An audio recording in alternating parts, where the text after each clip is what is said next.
రోడ్లన్నీ గుంటలు పడి గందరగోళంగా ఉన్నాయి. ఎమ్మెల్యే గారికి కనపట్టలేదు అనుకుంటా.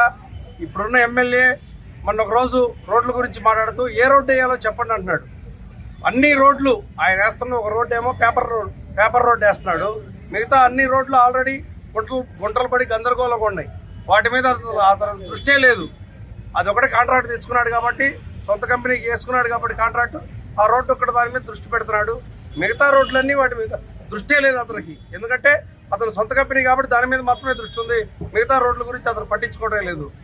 అట్లానే షాపుల్లోకి వెళ్తుంటే వాళ్ళు చెప్పే సమస్యలు ఏంటంటే, గత 5 సంవత్సరాలుగా ప్రభుత్వం మొద్దు నిద్రపోతుంది. కొంతమందికి పెన్షన్లు లేవని కానీ, కొంతమందికి వ్యాపారాలు లేవు కానీ రకరకాల ఇబ్బందులకు గురవుతూ ఉన్నారు ప్రజలు. ఈ ఇబ్బందులన్నీ పోవాలంటే మాకు తెలుగుదేశం పార్టీ రావాలి, చంద్రబాబు నాయుడు గారు అధికారంలో రావాలని అందరూ ఆశిస్తున్నారు. నాకు కూడా అదే చెప్తున్నారు. మంచి మెజార్టీతో గెలిపిస్తామని చెప్తున్నారు.